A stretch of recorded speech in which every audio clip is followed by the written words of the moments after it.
Perkenalkan, nama saya Maulidia Febrianti, asal sekolah SMP Plus Erlangga kelas 82.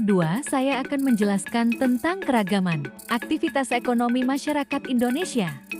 1. Proses geografis mempengaruhi aktivitas ekonomi. Pengaruh cuaca dan iklim bagi kehidupan berikut adalah pengaruh cuaca dan iklim dalam kehidupan. 1. Bidang pertanian. 2. Bidang berhubungan. 3. Bidang industri. 4.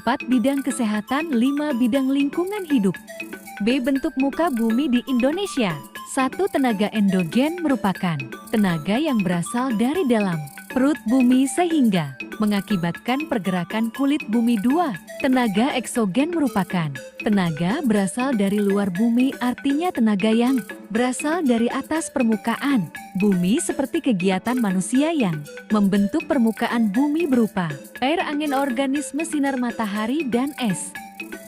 Bentuk-bentuk muka bumi. Gunung-gunung adalah bagian permukaan bumi yang berbentuk kerucut atau kubat berdiri atas satu puncak tertinggi keliling oleh lereng.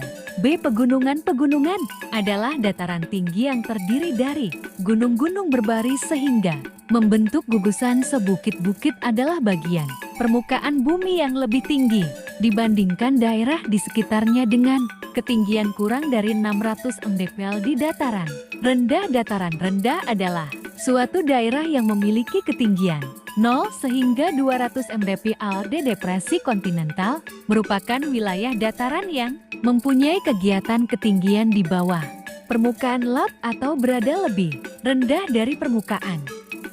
C. Aktivitas ekonomi.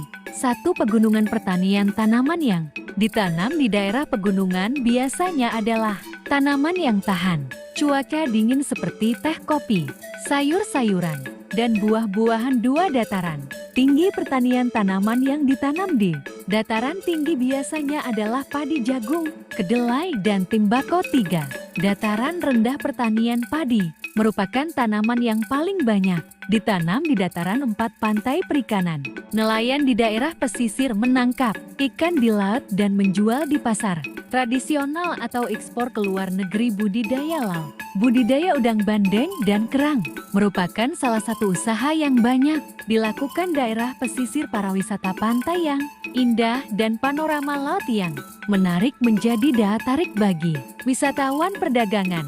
Di daerah pesisir terdapat banyak pelabuhan yang menjadi pusat kegiatan perdagangan internasional.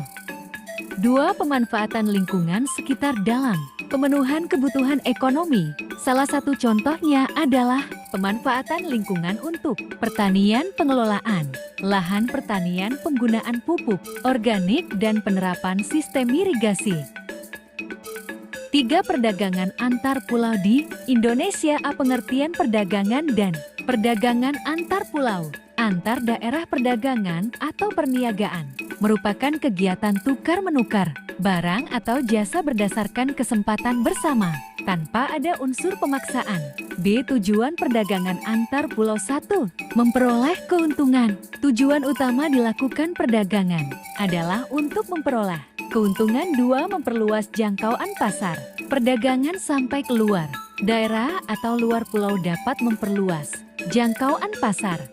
C. Faktor pendorong dan manfaat perdagangan antar pulau. 1. Faktor pendorong perdagangan antar pulau. A. Perbedaan faktor produksi yang dimiliki. Perbedaan faktor produksi antara daerah satu yang lain mendorong perdagangan antar pulau. B. Perbedaan tingkat harga antar daerah. Perbedaan tingkat harga antar daerah juga mendorong terciptanya perdagangan antar daerah.